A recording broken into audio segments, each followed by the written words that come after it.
Hello, and thank you for joining me on another episode of Mental Health, the New Wealth. I am so excited for today's episode. I have a special guest here, and she has been a part of my life for so long. I couldn't even imagine my life without her.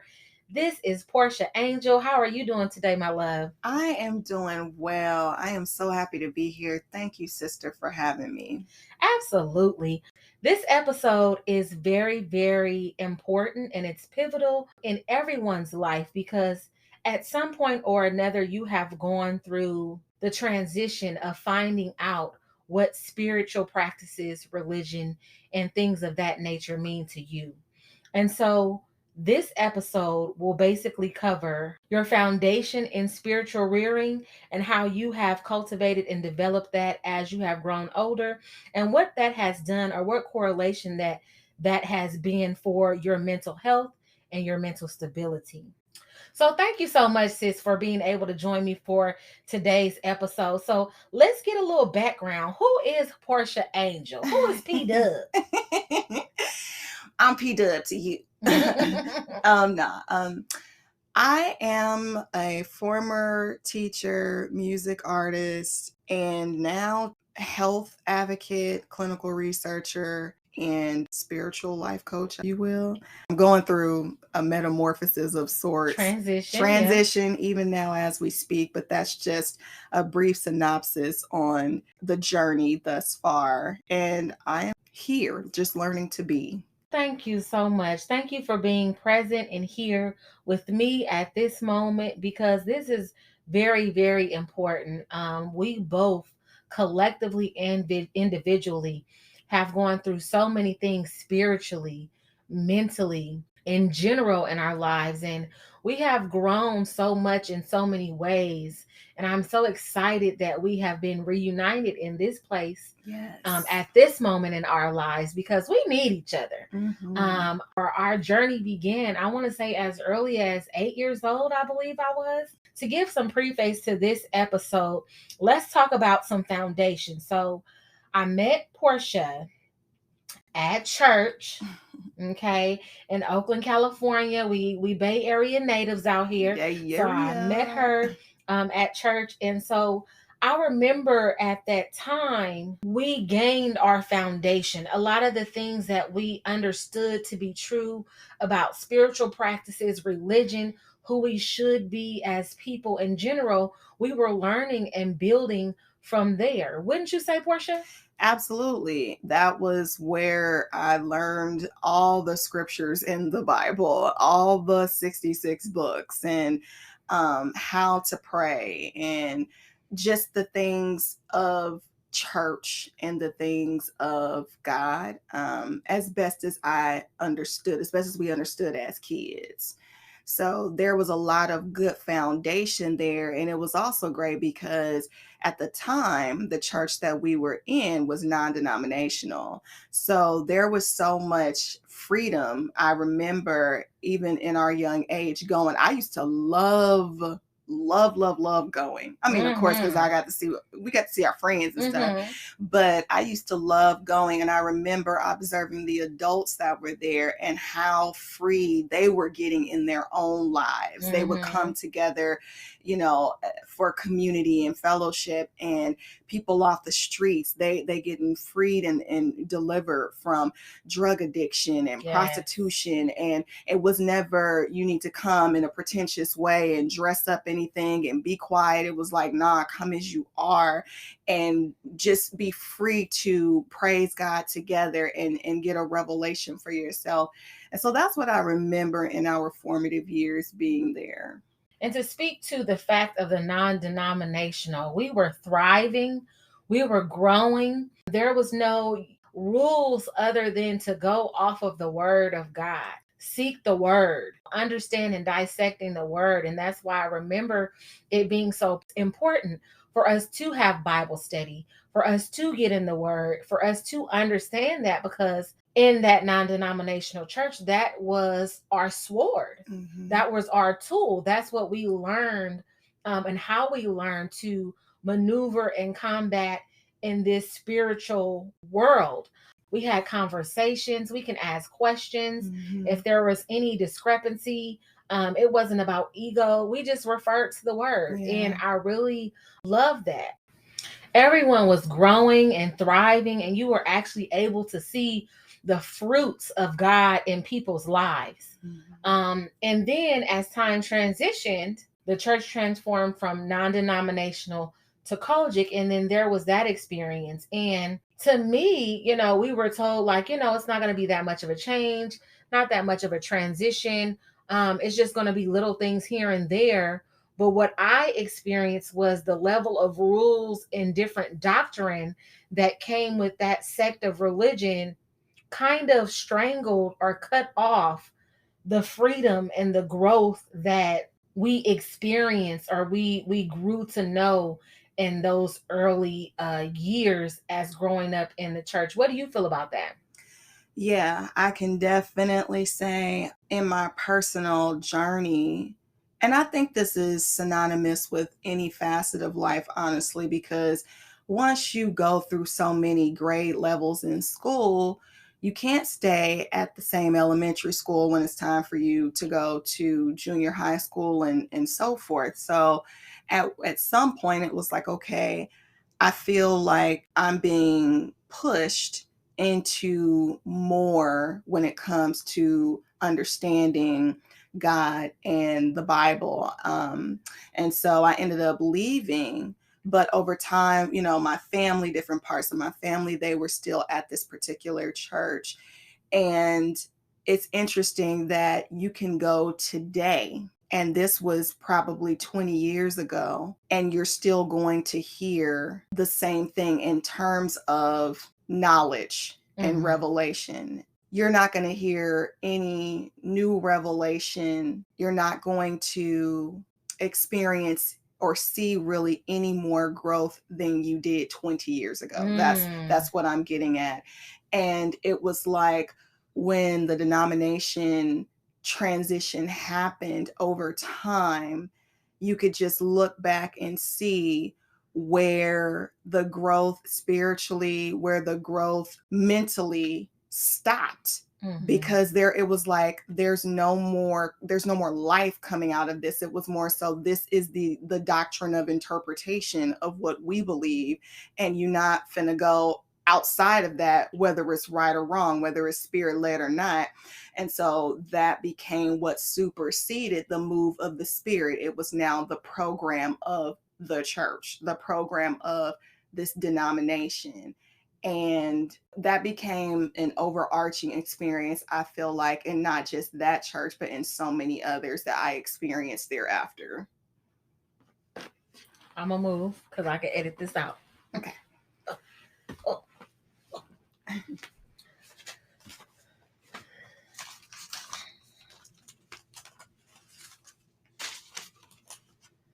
Yes, and I can agree with you because there was a certain level of growth and freedom experience with that radicalness. We were radical Christians. I remember that we went out and we did witnessing on the street and different things like that, and really got people to transition their lives. And when the new denomination came, it was just all really different. So I really do agree with how you saw that as well. And like you said, that was a gem, for us. But as it transitioned and then going to other churches as we got older and separated and moved around and things of that nature, I had not found a church that was as radical. There was one in Fremont that I was going to for a while.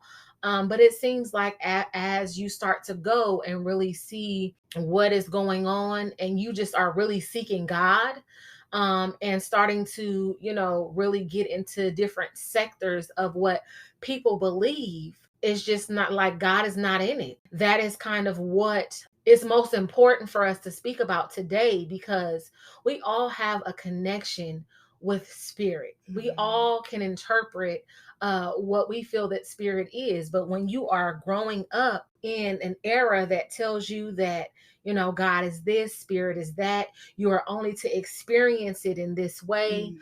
You are only to interpret it in this way. Anything that you feel that is God led, that you feel personally, it needs to be checked up, put in alignment with what the doctrine says.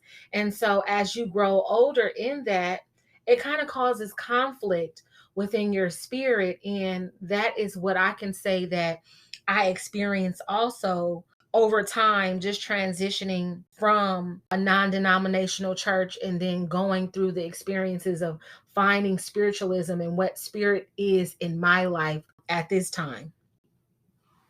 So to speak to what you just said, sis, when you're going through the transitions of life and even those spiritual transitions, and like you said, the conflict of this is what I feel led to do in my spirit, but it's not necessarily aligning with the church that I'm in. And then that's the battle. What supersedes what? Because now it's what I've been told, what I've been limited to do in this environment versus what I feel God, because I do have a relationship with God for myself. It's conflicting with what I feel God is telling me or leading me to do. And for me, I know the scariest thing was feeling like I was being pulled out and called out of church altogether. So then what do you do when that happens? Because everything you've been taught, everything that you've known, and this is how it ties so heavily into mental health, because so much of our rearing, our identity, it's been church based. It's not even been so much spirit based, not so much even God based. It's been church based. So who are you outside of this organization? And how much do you really know about yourself? And how strong are you to stand by yourself when this organization is now preaching and proclaiming to you not the gospel of Christ, not the gospel of peace, but now the gospel of hell? Wow. Because that's where you going if you're not here. That's where you going if you asking questions. Oh, so that's a spirit that's wanting to deny the word. Who said I was denying anything? Because I'm asking for a question. I'm asking for clarity, or even experiencing, like you said, God in a way that was outside of the four walls in different avenues. It was like, wait a minute, I'm getting messages on the radio. I'm seeing messages on billboards. I'm seeing messages that were specific to my situation on cards. I'm seeing messages from, you name it. And we limit our spiritual experience and relationship with God because of the infrastructure that is church that we have been indoctrinated by. And for me recently, it's just been the realization I have been programmed, and it is a mental and emotional struggle that has deeply affected my mental health and sense of self, because it's a constant battle to be free from those types of religious regimes that have inflicted so much upon your psyche to the point of going to hell. That's damage beyond damaging. To break free from that, it's more than a notion. Yeah, absolutely. And the fear, Yeah. And you would have to really think about it. If you think about what God is, and just wrapping it all up into God is love. And so to be love, but to damn you to hell for something that you do or you feel that, you should do based off of the unctioning of God. And if that's not lined up to a doctrine, then you're going to hell. And that's just not of love. Just the turmoil that you feel, the conflict, the stress that you endure mentally from that. And that's the telltale sign too, that I would say that whether something is from God or not. Right.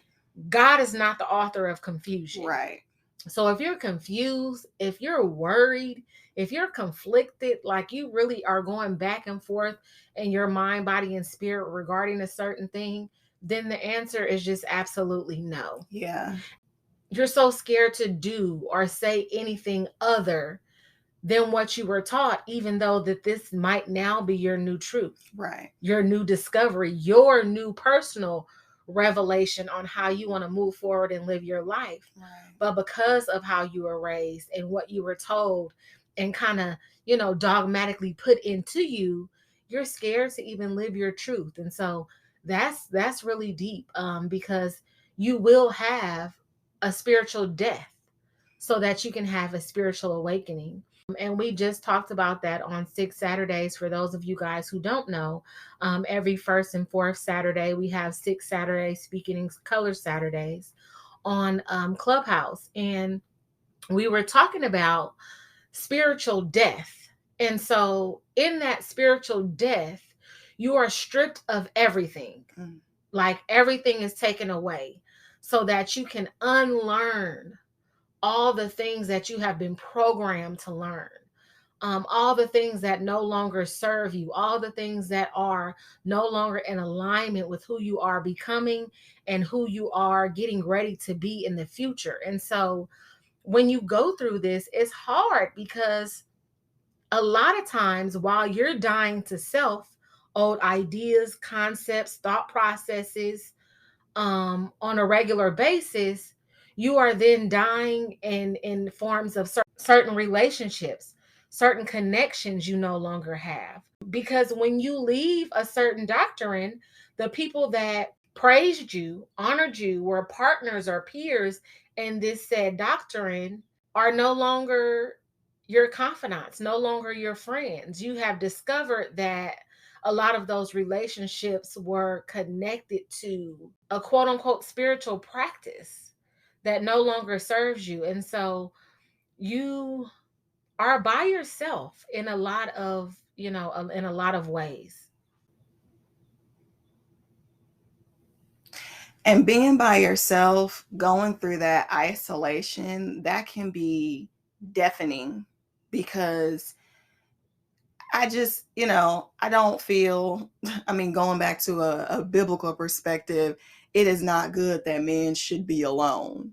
And I really do feel that that is true in the sense that when you are isolated too much, a lot can go haywire, at least upstairs. I'm not saying that you don't have seasons of solitude where it's necessary for you to gather some things, but then I think isolation outside of a certain time frame, it can be unhealthy. Yeah. It can, make you feel, I know for me in my experience, it made me feel very distrusting of people. It made me feel very distrusting of certain Christian or religious church groups. The last time that I was officially in one was technically the end of 2013. And the way that happened, I knew it was God because there was a situation that actually it had been several situations. We won't even talk about the drama and the scandals and the foolery that tends to happen in these environments. And it's not all, but I'm not going to sit here and say that it does not happen. But nonetheless, there was a situation that went down, and I remember leaving the stage because I was one of the praise and worship leaders, leaving the stage, and I knew that that was going to be the last time that I went into that church. Oh, wow. And oddly enough, that same week I had got a teaching assignment. I was working for Kaplan as an SAT instructor, and they scheduled me Sundays at 11 o'clock in the morning and Wednesday nights. Both days where church services were happening. And I was like, what? That I was like, okay, God, so what are you saying right now? And then when I transitioned from teaching into full-time artistry and doing music, I was called overseas to be on cruise ships. So there was no going to church. You are out to sea every day. and you are in different countries, you can't run to nobody else to pray for you. You can't, go to the pastor at a service and ask that person to speak a word into your life. And so I feel that one of the benefits of being in that alone process for those who may be there right now is that your relationship, on a positive note, your relationship and connection with God, with the divine, it goes to another level exponentially. It has to, because you're no longer dependent on somebody else to feed you the word. You're no longer waiting on someone else to do the work for you, to pray for you. And I knew when I was going into that environment musically, I was just like, I have to strengthen my spiritual gifts. I have to strengthen my spiritual ear. I need to be able to prophesy to myself and other people around me if need be, because I still knew that I was called to be a light wherever I went. And that's where I also experienced God outside of churchy ways, even ways that the church demonized, and that also played heavily on my mental health. Like I said, how do you get a message in a sermon from some alleged secular music that's playing on the radio? But I'm going to tell you something. When it happened to me, I knew that that was God using that. God can use anything. That's the biggest thing that I've learned. We have limited God so much because of what we've been taught. And we're not able to see the fullness manifestation of God in our lives because of that. And unfortunately, when you are leaving those environments, you're going to run into that matrix wall. The agents of the matrix are going to come out gunning for you because they're programmed to. Yeah. And you really have to build up the knowledge that you have learned, the relationship that you have strengthened with God, to know I'm not crazy, number one. I know God, number two. Absolutely. Number three, I can't go backward, because going backward is deception. Yes. That's telling me that I did not see, I did not know, I did not experience what I did outside of your institution. And it's not the devil. I'm not sitting over here doing seances, And let's go into that. And I'm gonna take you back just a pinch, because it was just very profound that you said that. And one can say that we learned the doctrine of depending on others through, Christianity and slavery. But just this notion that you cannot do it on your own. You can't do it by yourself or by your own hand or by your own ability. But I know to be true that with God's help, all things are possible. Right. And you don't need to seek someone else to get the revelations, the healing, the messages, the quote unquote word that you need. And so a lot of us, if a lot of us are going out, jumping from church to church because it's not feeling right. You're going out of your way. You're listening to everyone and anyone. You're online looking for certain things. You're getting readings from people that you don't know. You're, just doing a lot of things that are putting you in harm's way spiritually, because you do not believe that the God that is within you is enough to get you what you need. And that is just so profound to me. So it was very important that you said that, because like the meme I have been hearing lately, no one is coming for you. Right. No one's coming. No one's going to save you. No one's going to rescue you. It's you. Right. It's you. And it's your message. It's what you receive. And if you cleanse out and clean out and get quiet enough, you can get the message that anyone else can get and tell to you. And that's what's most important to understand, that you don't have to go outside of self to receive what source has for you, because you indeed are a part of source. Right.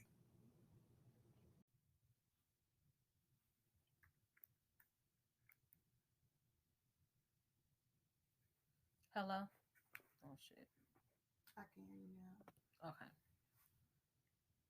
So you talked about before your experience with your exodus with religion and going into, spirituality. And I know that that's a kind of trendy word now. Everybody is, spiritual, and everybody is woke and things of that nature. But it's like, it's a real thing. You know what I mean? And it's very important to have your own connection so that you can fluidly move and know what to do and not to do in different arenas in every part of your life. So I know for me, I started having an issue with certain churchy things or churchy people. And then for me, I started having a conflict or just this tug in my spirit in closing things out in Jesus' name. And so, in Christianity, honey, you can't say Jesus. It's like, it's a problem. Right. The devil is on your neck. Like, you can't say Jesus. What? Like Jesus? Like you're not closing stuff out in Jesus. And so I was just like, what's going on? Because I was having a conflict with that. But in my spirit, it wasn't having a conflict with Jesus Christ in the example that he showed us, because Right. in those fasts and those examples, I still am a Christian. Right. I am a follower of Christ and his doctrines and what he practiced. Right. But how it was interpreted and taught, it was just like this thing that if you don't do certain things in Jesus' name or whatever, that you're going to hell, that is not of God. And so that conflict alone let me know that that was something that I needed to kind of get away from, not negate, what Jesus has done, in our lives and the example that he set, but just learn for myself. And so that is when I start to realize and understand and started to unlearn, to relearn what I believe, spiritualism is and how it looks in my life, and speaking more so to ancestors and celestial beings and archangels and things of that nature, just the spiritual realm as a whole. So when did you discover, or what were the things that started to happen with you that you discovered that you were really going through this exodus? Yeah, wow. Well, like I said earlier, being pulled out when it came to my careers, that was outside of my control. I know emotionally I had gone through some stuff at the church that I was at that was just like, no, I'm not coming back here. But then even after that, because I still really didn't know what was happening, and it didn't really make any sense to me, because it was just like, well, I know from what I've always known, you go to church and never forsake the assembly of the brethren. That's a scripture people love to throw around, not even understanding what that truly means. So you don't not go to church. So for a long time, when I could catch the internet online, church online rather, I would watch different sermons on the sea. But then I realized that I was on a spiritual journey kind of after the fact, because my cat died. And that was crushing. I was not expecting it to be what it was. And because I was trying to understand that transition for her, and I was seeking and searching, trying to get answers from a spiritual perspective about, where do animals go when they die? Is there a way to communicate? Because the way that she passed was very traumatic. And I wanted to be able to just say my piece, with her. And that, I think, was the can of worms that just opened. It was like one question led to another, and then it also brought answers that begat other questions. Okay. And so learning about the spirit realm just by way of her passing, learning about near-death experiences and what people are seeing regardless of their religious creed in those experiences, all being very, very alike. And then that opened up the question of, not even the question, the realization of different realms, where we are versus what the spirit realm is like. And it's not just the thing that we've been taught about, oh, you're gonna go to heaven, like what exactly is this realm that is existing, kind of like an overlay where we are right now. And it just became like going down the rabbit hole. And it was very exciting, because it's like, whoa, I never knew this, or I never imagined that. So that's when I realized it was probably like a good year to 2 years after my last church experience, when I was still out on the sea performing, that I realized, like, wow, I'm not in the same place. And I don't know that what I have experienced at this point aligns or would align with those environments. Not that I hated them, but I felt that they hated me. And that also weighed heavily on my mental health, because it was just like, I ain't done nothing wrong to nobody. I can't apologize or lie or take back where God has led me and the testimony I have with all of the different things I've now experienced. But I know that I don't have the freedom to go and share that in these churches, because they're going to demonize me and say that's not of God. And it's like, lady, sir, I ain't been around nobody but God. I wasn't pulled and indoctrinated by some cult. Right. You know what I'm saying? Didn't nobody convert me or sign me up to be a part of some crazy group that was out there. It was none of that. All I was doing was praying to God, And so anyway, that's how I realized that this is definitely unexpected, not what I would have signed up for, but I'm so grateful because it has elevated my awareness of God in general more than I ever experienced. And I had a relationship with God in church, but this was like going from high school math in ninth grade to upper divisional physics in college, exponential growth. It was off the chain. And when you start understanding things on a higher plane, you're no longer on this lower level of understanding. It can be very conflicting for people who are still there. And I'm not going to demonize where people's understanding is spiritually, because I know how it feels to be demonized for where I am. Right. But I will say it's so important to stand boldly, even in the face of anxiety and fear and uncertainty.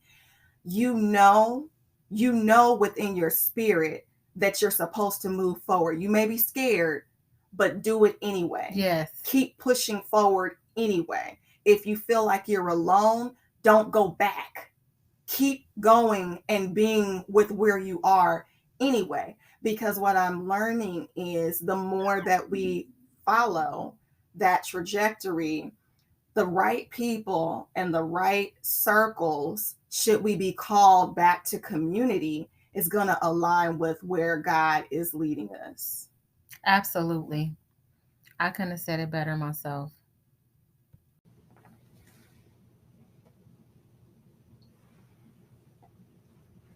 And let's let it be understood that we are the church. I remember, like, when you first go to a church, it's like stand up so everyone can know who you are.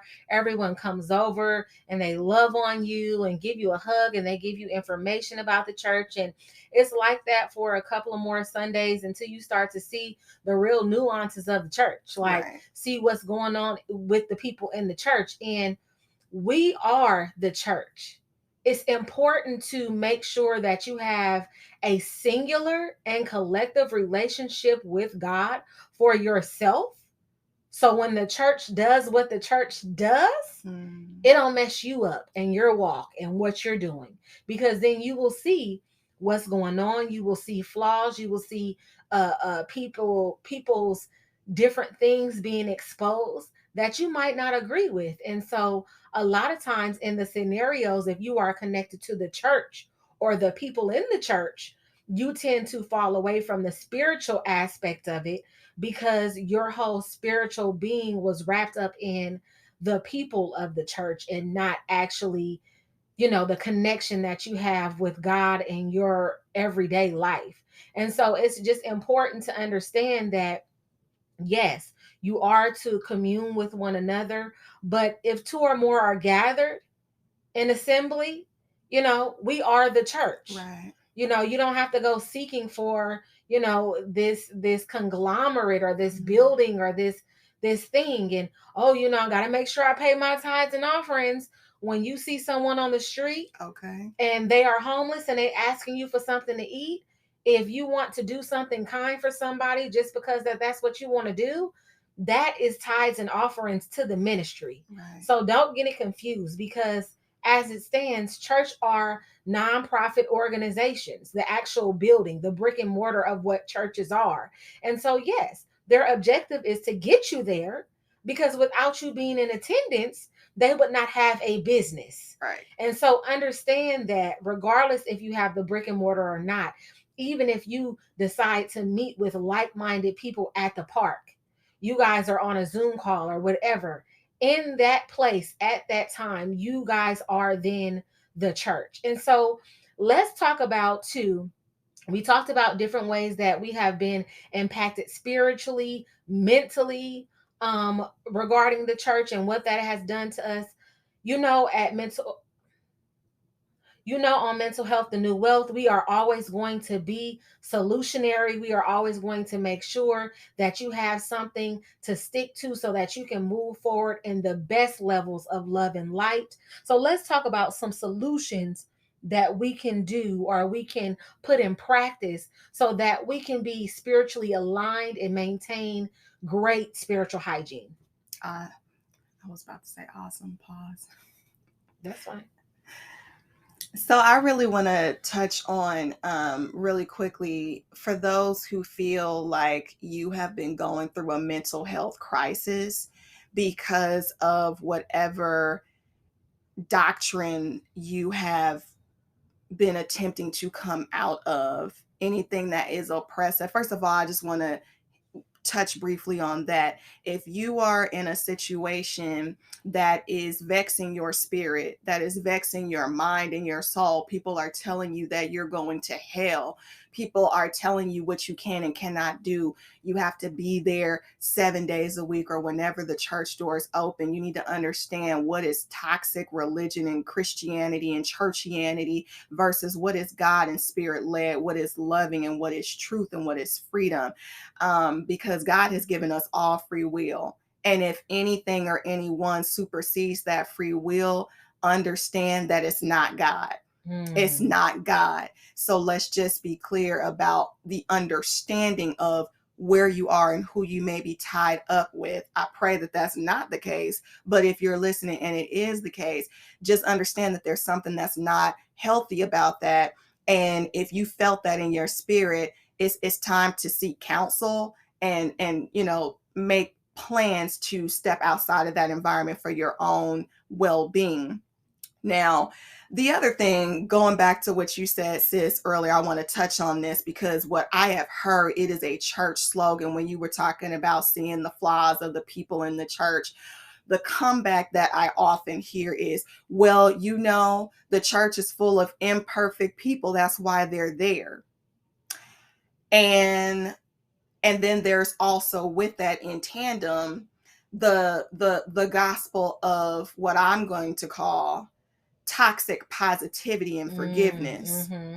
So we just gonna love you or love them with the love of Christ and just forgive. And I'm not saying that forgiveness isn't necessary, but what I'm saying is a lot of times churches will hide behind that as a facade to continue dysfunction. So you can continue your narcissistic, gossipy, manipulative ways in the name of the Lord, and we just supposed to forgive and let you keep doing that. No.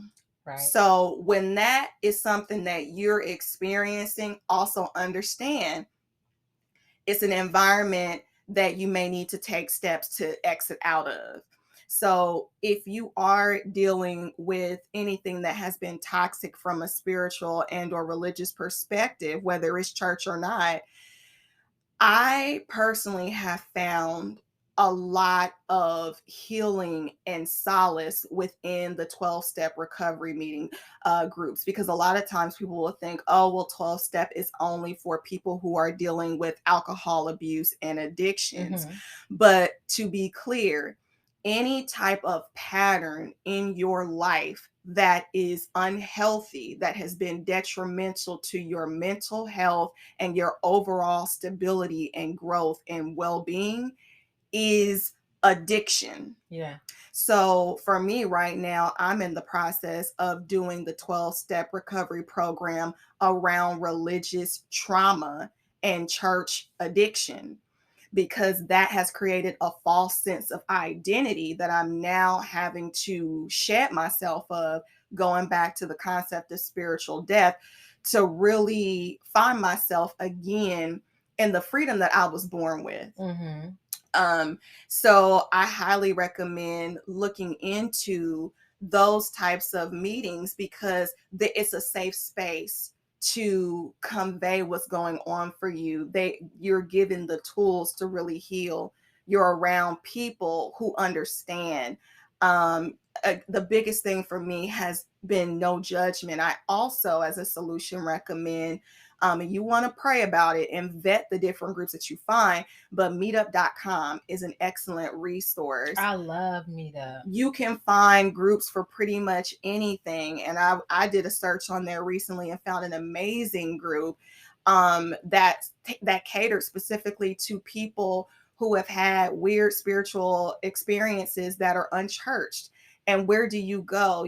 Finding community, especially when you feel like you're isolated, is very important at a certain point, so that you can feel that support that you need in a non-judgmental way, but also people who can contribute into your life in a safe environment, in a safe space. Absolutely. And that was really a jewel, because I do know that the breakdown that they use in 12-step therapy is very supportive in looking at every part of the transition that you will experience, and going into each part and dissecting that. And so you're able to kind of uncover, unturn, sift through every part of the process, and then ultimately get the healing that you need. We also said that it was important for you to find someone on your journey that can be your accountability partner, and not in the way of making sure that you do a certain thing, but that you are continuously seeking your healing. You're not reverting or going back on the things that you said that you were going to move forward in, that you have someone that is safe that you can talk to, because a lot of times we don't have people in our lives in that way. The majority of the people that we're around for the majority of the time are our immediate family. And sometimes our immediate family can be the catalyst or some of the triggers to what is going on with us at that time. So you can't really have the people or the trigger being the support as well. So finding those who are in the same space that you are in, and you guys are collectively seeking for growth and healing. Also therapy. There are free therapy out there. I know Am Better and different facilities have therapy that you can utilize to get some healing. But I must say that right now, therapy is very, very crowded. A lot of people are still doing virtual therapy because we aren't fully back in person as of yet.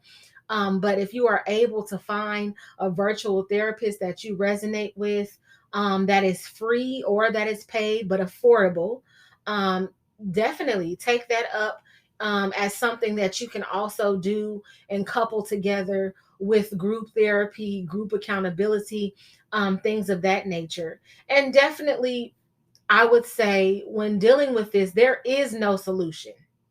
Let's be clear. There is no solution, because as you go through it, you're going to experience different levels that need to be healed. And so with each level, there needs to be a different form of healing.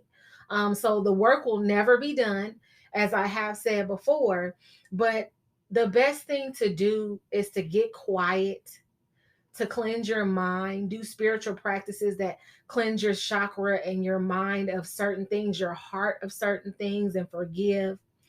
And really just seek within. Anything that you need is within. And I just want to make sure to stress that. And one would be, it's just me. I be sitting here, I don't hear nothing. I don't, what you mean? Like, how am I supposed to go within? Quiet your mind. I know me, when I don't like to deal with stuff or want to deal with things, I get busy. I overwork. I do things that are unnecessary. And in my healing process, I learned that I pick up projects, whether it be people, whether it be habits, just things to keep my mind off of what I need to be doing for myself. And so get still, get quiet. It is uncomfortable, but once you are able to do that, then you will start hearing that still small voice. And the funny part about that is, if you don't pay attention to it, if you don't listen to it, if you don't give it the confidence that is garnered, then it's weak. So your actual voice, or the things that are outside stimuluses for you, are strong. They're stronger than that little still small voice. But when you start to feed it and nourish it and listen to it and trust in it and believe in the messages that you are feeling deep down within, then that voice will become louder to you. You will understand how that voice speaks to you, whether it's through music, whether it is through nature, whether it is through other people. Spirit can speak to you in any kind of way, but it's resonant to what you understand. So if you're a music lover, it might speak to you through music. If you love to dance, it might speak to you through dance or something that you see. So when you tap in with yourself, you're able to grasp more of when spirit is speaking to you. And just trust yourself. You don't have to seek outside of yourself. When you pray, praying is putting your message out to the divine. Meditation is listening to the message that is being given back to you in response. So just make sure you do these things. I'm glad that you were able to join me again today, my sister. I love you so much. We will definitely have you on again. This was very powerful and such a much needed conversation. If there are any other questions or topics that you have, you guys, regarding spiritualism and the correlation with mental health and wellness, definitely leave me some comments. This topic is so vast and we only touched the tip of the iceberg today. But as you are doing your work, always remember that your mental health is the new wealth.